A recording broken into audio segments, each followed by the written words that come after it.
कि किसी भी समाज की तरक्की, किसी भी वर्ग की तरक्की, किसी भी धर्म की तरक्की नापनी है तो पुरुषों के वर्ग को ना नापिए, उस समाज की, उस वर्ग की, उस धर्म की महिलाओं की तरक्की नापिए। महिला जितनी आगे होगी, पुरुष वर्ग अपने आप आगे होगा। मुझे ऐसा लगता है कि आज के इस सदी में भी महिला घूंघट प्रथा रखती है, तो मुझे लगता है कि घूंघट पहन ओढ़ने की जरूरत नहीं है। समाज ना पीछे था, अब ना रहेगा, ना हम इनको रहने देंगे। ये हम प्रतिज्ञा इसीलिए लेते हैं कि ये इनका समाज हमारे साथ एक वैज्ञानिक दृष्टिकोण था, ये देश चलेगा तो संविधान से चलेगा, नीतियों से चलेगा, कानूनों से चलेगा। वही चीज बाबा साहब ने प्रूव की। लेकिन आज का दृष्टिकोण का युवा, जिस तरीके से सोशल मीडिया का जमाना है, जिससे बच्चों का अच्छे कपड़े पहनने का जमाना है, जिससे अपने आप को रंग बिरंगे दिखाने का जमाना है, बाबा साहब की सोच कहीं न कहीं यहाँ पर वो नहीं थी। आप शिक्षित बनो, उसके साथ में समाज को शिक्षित करो, ऐसा कुछ करो। इसलिए आप जैसा कह रहे थे कि एक रोटी कम खाओ लेकिन बच्चों को शिक्षा दो। लेकिन मैं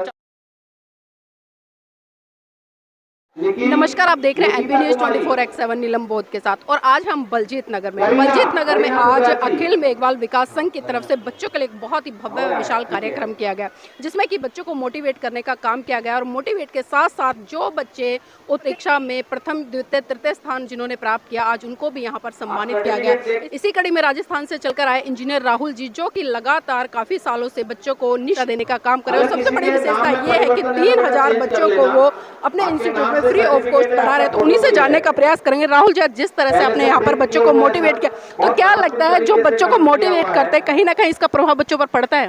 फर्स्ट ऑफ ऑल मैं एनबी न्यूज़ चैनल को धन्यवाद दूंगा, नीलम मैम आपको भी धन्यवाद दूंगा और दर्शकों को भी धन्यवाद दूंगा कि जिस तरीके से आज अखिल मेघवाल विकास संस्थान के माध्यम से प्रतिभा सम्मान समारोह, साथ में बच्चों को मोटिवेशन कार्यक्रम रखा और आज मुझे यहाँ पर एज ए मुख्य वक्ता के रूप में बुलाया। नो डाउट एक किसान होता है वह भी जीवन में डिमोटिवेट होता है। जब वो बारिश होती है तो वो मोटिवेट होता है। एक अनपढ़ आदमी को मोटिवेशन की जरूरत होती है, तो पढ़ा लिखा युवा, पढ़ा लिखा व्यक्ति, पढ़ी लिखी लड़की हर पग पग पर उसको जब पढ़ाई करती है तो उसको मोटिवेशन की जरूरत पड़ती है। इनफैक्ट मैं आप सभी को बता दूं, सुबह उठने के बाद रात को सोने से पहले दुनिया में कोई भी इंसान कितना भी हताश है, लेकिन एक छोटी सी चिंगारी उसके जीवन में मोटिवेशन ला सकती है। नो डाउट इस मोटिवेशन का बच्चों पर इफेक्ट भी पड़ेगा और आने वाले टाइम में बच्चे इस दरी पर बैठकर कसम खा के जाएंगे कि नहीं, हम कुछ आएंगे अगली बार। आज हम सम्मानित हुए, अगली बार लोगों को सम्मानित करने आएंगे एक IAS और RS बनकर। जिस तरह से हम देखते हैं कि डॉक्टर BR अम्बेडकर ने एजुकेशन पर बहुत ज्यादा जोर दिया और बहुजन समाज से तमाम साधु संत जितने भी आए, चाहे हम उसमें पेरियार जी की बात करें, सावित्रीबाई फुले की बात करें, ज्योतिबा फुले की बात करें, या जिस तरह से संत गाडगे जी रहे, उन्होंने साफ साफ कहा कि एक रोटी कम खा लेना, फटे कपड़े पहन लेना, टूटे फूटे बर्तनों में खा लेना, लेकिन बच्चों को एजुकेशन जरूर देना। तो आज इस दिशा में समाज आगे तो बढ़ रहा है, लेकिन कहीं ना कहीं जो वैज्ञानिक सोच है उसको डेवलप नहीं कर पा रहा है। बिल्कुल नीलम, मैं सच कहूं तो बाबा साहब का सबसे बड़ा मंत्र था शिक्षित बनो।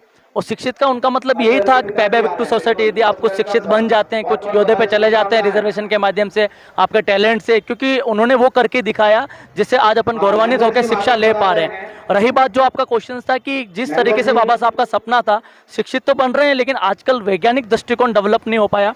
कहीं न कहीं ये आज लैक ऑफ एजुकेशन की कमी है। मैं मान सकता हूँ कि जो लोग शिक्षित तो हैं लेकिन वो अपने आप का प्रैक्टिकली नजरिए से अपने जीवन को नहीं देख पा रहे। जैसे बाबा साहब को उस जमाने में पानी पीने का अधिकार नहीं था, आज उस टाइम पे अच्छे कपड़े पहनने का अधिकार नहीं था, लेकिन कैसे भी कुछ भी किया, बाबा साहब ने शिक्षा को फर्स्ट प्रायोरिटी दी और भारत के लोकतंत्र को चलाने के लिए संविधान लिखा।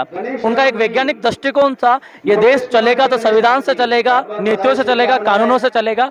वही चीज बाबा साहब ने प्रूव की। लेकिन आज का दृष्टिकोण का युवा, जिस तरीके से सोशल मीडिया का जमाना है, जिससे बच्चों का अच्छे कपड़े पहनने का जमाना है, जिससे अपने आप को रंग बिरंगे दिखाने का जमाना है, बाबा साहब की सोच कहीं न कहीं यहाँ पर वो नहीं थी।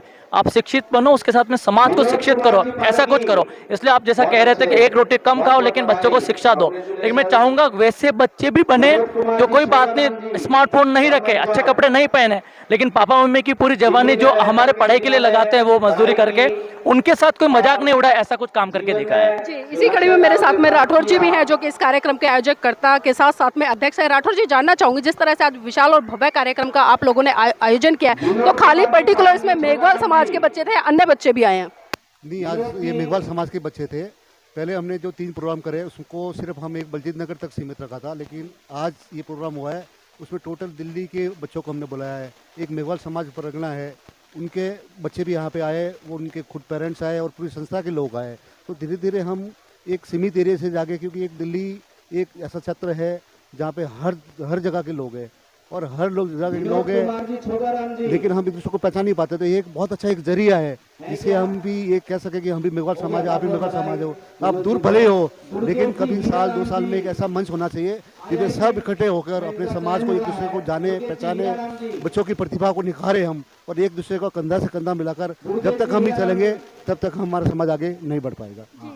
राठौर जी, जिस तरह से हम देखते हैं आज बच्चे एजुकेशन तो ले रहे हैं और एक वैज्ञानिक सोच को भी डेवलप कर रहे हैं, लेकिन कहीं ना कहीं परिवार से या समाज से बहुत सारी चीजें ऐसी मिलती है कि बच्चे गुमराह हो जाते हैं। तो उस चीज से निकालने के लिए संस्था किस तरह से काम कर रही है? देखो, ये चीज़ वैसे यहाँ तो है नहीं कि शहरों का मामला है। यहाँ पे तो बच्चे बहुत होशियार हैं। यहाँ पे हमें खुद अपने बच्चों के ऊपर हमें खुद को पता नहीं होता कि हमारे बच्चे कितने होशियार हैं, लेकिन जब उनकी एक्टिविटी देखी जाती है तो उनका मनोवैज्ञानिक वास्तव में दिमाग चलता है उनका बिल्कुल। तो हम हमारी सोच से भी ऊपर जाते हैं वो बिल्कुल। जिस समाज को कहीं ना कहीं पढ़ने के लिए रोक थी, वो पढ़ नहीं सकता था, अच्छे कपड़े नहीं पहनता था, लेकिन आज हम देख रहे हैं कि मेघवाल समाज से और तमाम बहुजन समाज से आने वाले बच्चे आज उच्च पदों पर जा रहे हैं। तो जब उच्च पदों पर उन्हें देखते हैं तो किस तरह की अनुभूति होती है? जी बिल्कुल जी मैडम, बहुत उच्च पदों पर जा रहे हैं। वो एक जमाना था जब हमारे पेरेंट्स को रोका जाता था या कुछ भी उसकी हो सकती थी, लेकिन आज वो जमाना रहे नहीं। आप बच्चे बताइए कहाँ से कहाँ पहुँच गए। आप आने वाले समय में मेघवाल समाज ना पीछे था, अब ना रहेगा, ना हम इनको रहने देंगे। ये हम प्रतिज्ञा इसीलिए लेते हैं कि ये इतना समाज हमारे साथ में है। ये समाज बड़े स्तर पर साथ आ रहा है।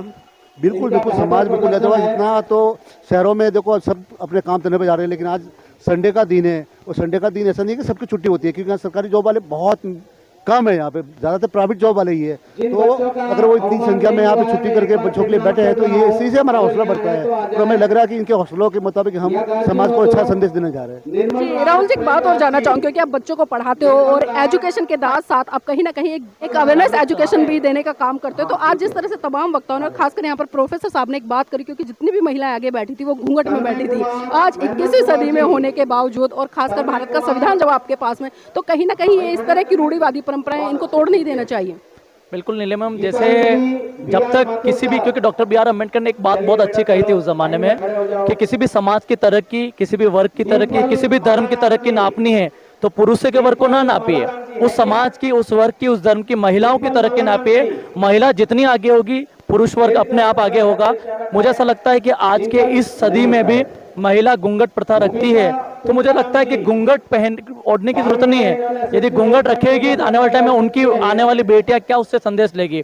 इससे बड़ा महिलाओं को आने वाले टाइम में बेटियों को शिक्षित करना चाहिए, आगे बढ़ावा देना चाहिए। और इस तरह की प्रथा यदि है, लाज श्रम हमेशा आंखों में होना चाहिए, घूंघट में कुछ नहीं रखा, मेरा ऐसा मानना है।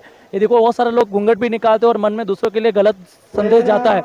इससे बड़े आंखों में शर्म है और सामने घूंघट नहीं निकाल रही तो वो कैपेबल है कि वो एक अच्छी महिला देश के लिए अच्छा काम कर पाएगी पूरा। बिल्कुल, क्योंकि हम देखते हैं कि जितनी भी महिलाएं चाहे राजनीति में आ रही है, समाज में आ रही है, गवर्नमेंट जॉब पे जा रही है, खुल के समाज में एक स्वतंत्र सोच लेके काम कर रही है, वो कोई भी घूंघट नहीं करती। तो उन महिलाओं को देखकर तो लोगों को अच्छा लगता है, खासकर पुरुषों की बात करूँ। लेकिन जब अपने घर की महिलाओं की बारी आती है तो कहीं ना कहीं वही रूढ़िवादी परंपराएं या समाज का हवाला या बड़े बुजुर्गों का हवाला, इस तरह की बातें करके दरकिनार हो जाते हैं। क्या लगता है नहीं है कि समानता खाली बातों में नहीं, व्यवहार में भी होनी चाहिए? व्यवहारिक दृष्टिकोण में कुछ बातें अलग होती है, नो डाउट, आपके चैनल के माध्यम से बताऊंगा। लेकिन मेरा यूँ मानना है कि ये रूढ़िवादिता तब तक है जब तक बच्ची शिक्षित नहीं है। आज एक पढ़ी लिखी लड़की है, PhD वाली है, वो यदि बहू बनेगी, अगले घर जाएगी तो नो डाउट घूंघट कम ही रखेगी, उसके मन में मान मर्यादा उतनी है जितनी घूंघट निकालने वाली है। तो ये है, ये लास्ट स्टेज मुझे लगता है। ये पीढ़ी धीरे धीरे बढ़ेगी। आने वाले टाइम में आज से 20 साल बाद देखना कि जो महिलाओं में जो एक साक्षरता को लेके, शिक्षा को लेके जो बढ़ावा होगा और जिस तरह से जो अंधविश्वास वो कम होगा, उसके बाद घूंघट प्रथा वो कम होगी। इस तरह से बहुत सारा चेंजेस समाज के अंदर होने वाला है। जी सर, एक बात जानना चाहूँगा जी, यहाँ पर कितने बच्चों को सम्मानित किया गया और सम्मान के तौर पे क्या क्या दिया गया उन्हें? यहाँ पे टोटल काउंटिंग तो मुझे ध्यान नहीं, लेकिन बच्चे और बच्चियाँ, बहुत सारे बच्चों को सम्मानित किया गया है और उनको स्कूल बैग, ट्रॉफी और अलग अलग, जैसे कि अमुक भामाशाह यहाँ आए थे, उन्होंने कैश मुद्रा भी बच्चों को प्रोत्साहन के लिए दी गई है। और हम सबका एक ही कर्तव्य है, सभी जगह जैसे भी जो बच्चे हैं वो सब शिक्षा में आगे बढ़े। और हम लोग यहाँ नहीं कि दिल्ली नहीं, मैं गुजरात में प्रॉपर रहने वाला राजस्थान से ही हूँ, पर मैं गुजरात से आया हूँ। और भी लोग गुजरात, राजस्थान, महाराष्ट्र, सब जगह से लोग आकर एक ही बात करते हैं कि भाई समाज के बच्चे शिक्षा में जितना हो सके उतने आगे बढ़े, क्योंकि शिक्षा ही एक ऐसा मूल हथियार है जिससे आदमी शिक्षित होता है तो वो अपने मूल अधिकारों की जानकारी प्राप्त कर सकता है। उसको अपना जीवन जीने की प्रेरणा शिक्षित होने के बाद ही मिलती है। जब तक वो आदमी शिक्षित नहीं होगा तब तक उसको खुद के अधिकारों का ही मालूम नहीं होगा कि मेरे अधिकार क्या है, तो वो क्या जिंदगी जिएगा। तो यही हमारा सबका एक ही मोटिवेट है कि भाई जितना हो सके हमारा समाज का कोई भी बच्चा शिक्षा में पीछे ना रहे, चाहे वो गरीब हो या पैसे वाला हो या मध्यम वर्ग हो, जो भी हो, हर कोई बच्चे को शिक्षा प्राप्त हो। राहुल जी, जाते जाते एक आखिरी सवाल लेना चाहूंगी, अपने जैसे युवाओं को क्या संदेश देंगे ताकि वो आपकी तरह बच्चों को निःशुल्क शिक्षा देकर कहीं ना कहीं समाज में एक प्रगति की दिशा, एक विज्ञान की दिशा और एक शिक्षा की दिशा को सार्थक कर सकें? नीलम मैम, मैं तो एक ही संदेश दूंगा। बहुत सारे युवा मुझे कहते हैं और जो युवा पढ़ रहे हैं उनके भी मैं कहना चाहूँगा, चाहे वो किसी भी गांव से हो, किसी भी क्षेत्र से, कि मैं गरीब घर में पैदा हुए, मेरी गलती नहीं है, लेकिन मेरे माता पिता उसी गरीब घर में रह के मर जाए तो दुनिया की सबसे बड़ी गलती मैं कर रहा हूँ। कम से कम कुछ करें ही नहीं करें, इस शिक्षा की बदौलत जो बाबा साहब ने हमें हक और अधिकार दिया, ऐसा करके कुछ दिखाए, बन के कुछ दिखाए। आने वाले टाइम में आपके माता पिता ऊपर जाएं तो गौरवान्वित महसूस करके जाए कि मेरे बेटे बेटी को मैंने सही शिक्षा दी है।